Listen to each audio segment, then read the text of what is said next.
Guys, in this video I have a 2014 Kia Sorento, and the issue with this one is that it doesn't want to start.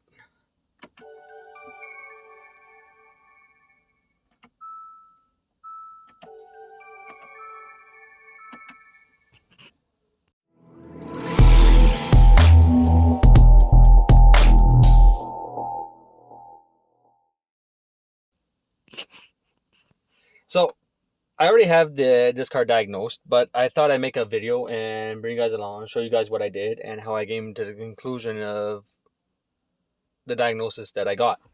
So the first thing we're going to do is that we're going to turn the key on. And I'm going to take and scan the vehicle. I'll bring the hotel up for you guys. Now, I want you guys to pay attention to the dash, okay? Two things.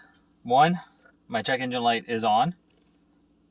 Two, my immobilizer light is not on. So I'm going to show you guys that real quick. It turns on and then it turns off. Okay? So, I have the hotel scanning right now. And I'm going to let it go through its scan and then I'll bring you guys right back. Alright, so everything has finished scanning. Now, we're going to go through the list. And we're going to see all the fault codes that are into the system. Now, there's a few modules that are missing onto this car. And one of those modules are, I don't know if you guys see, the first module that is always scanned is going to be your engine computer. And as you see, there is no engine computer onto this one. But my check engine light is on. So, what is that telling you? That there's an issue with communication somewhere. So let's click on the transmission and let's go see what it's telling us. Go to trouble codes. Internal control module memory checks some error. Okay, we'll exit that. Let's go see what the, we'll go on report. It might be a little bit faster. Let's go and see what the airbag's telling us and all the other ones. All right. So we have the P0601 internal control module memory checks some error, airbag, battery low voltage, driver front impact, EPS motor steering, can time out the engine management system, so EMS, which is C16, and that one is into our, where is that one? Airbag. That one's into the airbag. Okay, and this one is active. The four-wheel drive control module.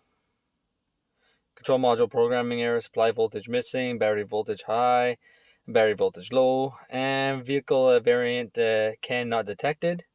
And then we also have a lost communication with ECM PCM on the CCAN, blind spot detection, CAN timeout the engine management system.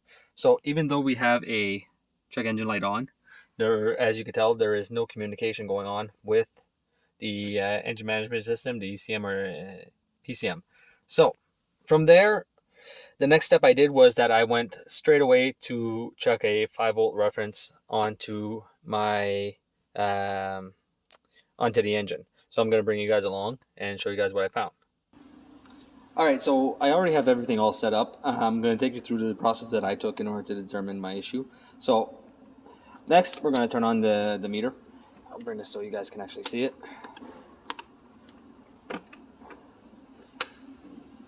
And right now I am onto my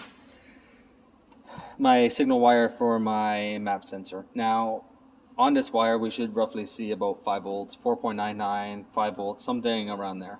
And we want to stay very close to that 5 volts. Now as you can tell, I am hooked up onto my ground over here. Okay. And what are we reading? 27 millivolts. So that is not enough. Now I went onto another sensor just to see, and it's the exact same thing onto another 5-volt sensor. So that led me to believe that my PCM is dead and not sending out the 5-volt reference voltage to my sensors.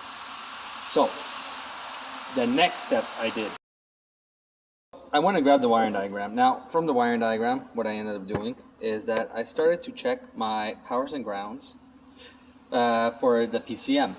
So I took in a back probe and I started to check all my powers and all my grounds, and all my powers and grounds were there. Weren't there. I was missing two powers that go into the PCM, which are on this side. I'll actually show you guys that right now. I'll show you one of them. Okay, I'm hooked up to the ground with my test light. And as you can see, there's no power. My key is on. Okay. So, I'm missing two powers from my PCM. Now, those two powers come from fuses. So, what was my next step? I went and I checked those fuses for that power up those two powers. So, I came over here. And as you can tell, you guys can't really see. I'll bring you guys up a little bit. Here we go. As you can tell, I have no power for this leg of fuses. Now, what's funny is that not all the legs on these fuses are bad. If I come up, I will hit some that do have power. Okay? So, now I went and I thought, okay, I have this leg of fuses over here that is completely dead. Now, what powers up these fuses? Well, that's where I grabbed the wiring diagram again, and every single one of these fuses gets its power from this little guy right here. If you guys are ever looking for your main relay, this is your main relay, where all these fuses are. Now, your main relay is the one that powers them up, and this powers up your PCM, TCM, and a bunch of sensors onto the vehicle. Okay, so what I did is that I took and I removed the main relay box, and I took and I tested for powers and grounds with the key on underneath. Now, technically, I should have two powers and one ground. Now, I was able to find two powers, but my ground I didn't have a constant ground there with the key on. So what that led me to believe is that there was an issue with the PCM sending out its control for the ground. So my next step after that was that I took and I found my wire for my control for my ground, and I tested that at the PCM. I'm on the wire right now, so, and as you can see, I just changed over to power with my test light to 12 volts, and there is no ground coming out from my PCM. So the next thing I did is that I bypassed the PCM and I became the PCM. So I'm going to just take and hook on the an alligator clip, and I want you guys to listen as I do that. One, yes.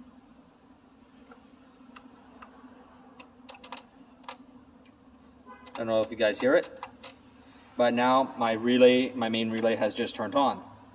So now if I come over, oh, I'll change that back over to ground.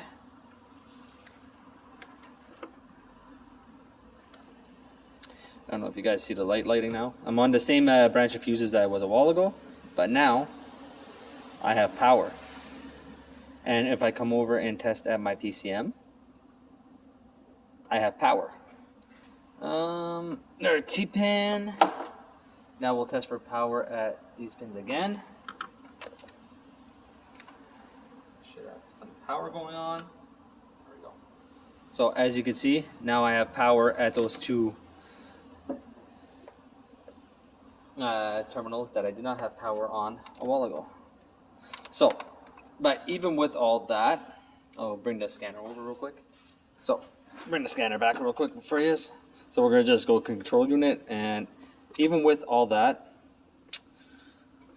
there is, give me a minute, engine, there we go. There was still no communication with the PCM. Now the PCM has all its powers, has all its ground. I verified that like 6 times just to make sure. I didn't only use a test light. I also used a light bulb that carried a little bit more current to test for my powers and grounds.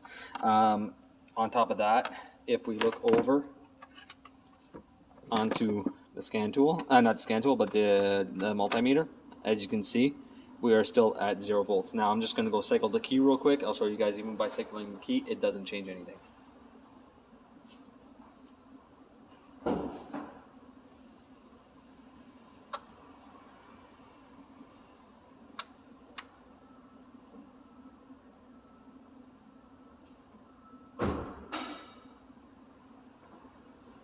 So I just cycled the key on from on to off and back on, and as you can see, there's still no 5-volt reference onto the vehicle. So, and I'm just going to take a scan for the engine one more time for you.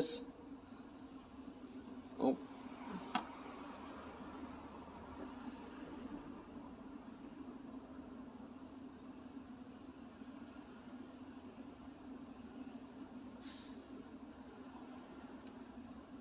Give it a minute.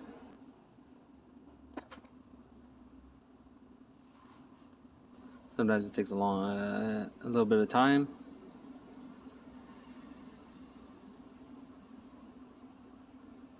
And we still have, now it's seeing the engine, but there is still no communication possible with the engine computer. So there, even by adding the 12 volts that we're missing onto the PCM that were over here, onto these two pins. Yeah, I give you guys a view. So onto these two pins over here, the pink and the green, blue. There's still no communication possible with the PCM. So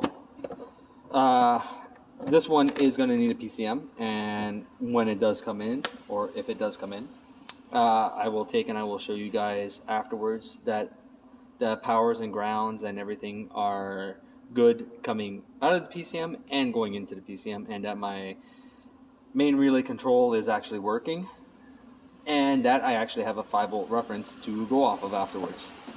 So that's it for this video. I will update you guys when and if the customer actually decides to do the PCM, because this job is not a warranty job. This job is a client pay job. So I will leave this video like that, and I will see you guys next time.